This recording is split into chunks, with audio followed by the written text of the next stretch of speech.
લોકસભામાં ચાલી રહેલા ગતિરોધ પર લાગી રોક. 2 વખત સ્થગન બાદ ગૃહમાં બજેટ પર થઈ ચર્ચા. કોંગ્રેસ, સમાજવાદી પાર્ટી અને ભાજપ સહિત 17 વિપક્ષી સદસ્યોએ ચર્ચામાં લીધો ભાગ. તો રાજ્યસભામાં પ્રશ્નકાળ દરમિયાન અનેક પ્રશ્નોના આપવામાં આવ્યા જવાબ.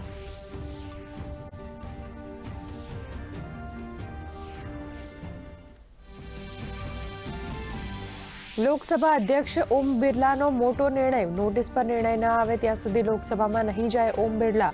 નૈતિકતાના ઉચ્ચ ધોરણો હેઠળ લેવામાં આવ્યો છે નિર્ણય.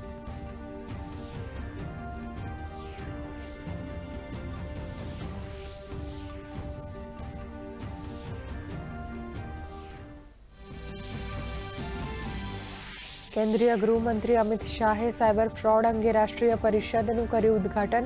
તો સીબીઆઈની નવી સાયબર ક્રાઇમ શાખા અને રાજ્ય અપરાધ સમન્વય કેન્દ્રના ડેશબોર્ડનું પણ કર્યું ઉદ્ઘાટન. ગૃહમંત્રીએ લોકોમાં સાયબર સુરક્ષા વિશે જાગૃતિ ફેલાવવાની જરૂરિયાત પર મૂક્યો ભાર.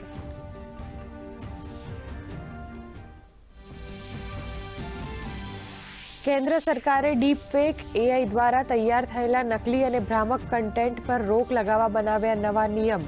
ગેરમાર્ગે દોરનારી સામગ્રી 3 કલાકની અંદર દૂર કરવી આવશ્યક. તો 20 ફેબ્રુઆરીથી લાગુ થશે નવા નિયમ.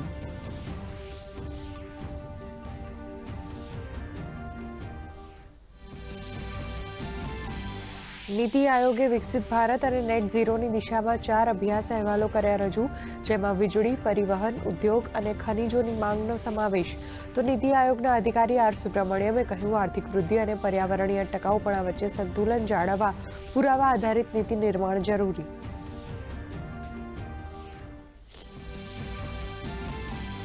એપીએમસીની ચૂંટણી અંગે રાજ્ય સરકારનો મહત્વપૂર્ણ નિર્ણય. રાજ્યની 9 એપીએમસીમાં યોજાશે ચૂંટણી. મતદાર યાદી સુધારણા સહિતના વહીવટી કારણોસર રાજ્યની 15 એપીએમસીની મુદતમાં 6 મહિનાનો કરાયો વધારો.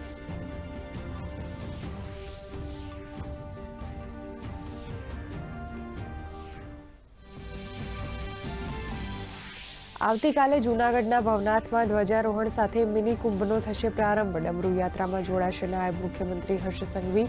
30 સમિતિઓ સંભાળશે સુરક્ષા. 11 થી 14 ફેબ્રુઆરી દરમિયાન યોજાશે સાંસ્કૃતિક અને ભક્તિમય કાર્યક્રમો.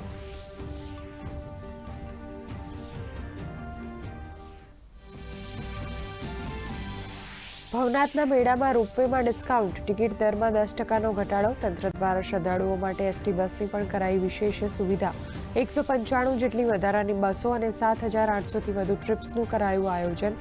મેળાને પ્લાસ્ટિક મુક્ત અને સ્વચ્છ રાખવા તંત્રની અપીલ.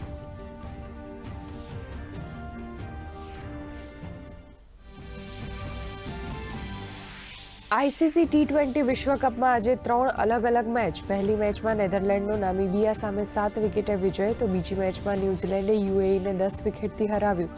હાલ પાકિસ્તાન અને અમેરિકા વચ્ચેની ત્રીજી મેચમાં પાકિસ્તાને 18 ઓવરમાં ફટકાર્યા 173 રન.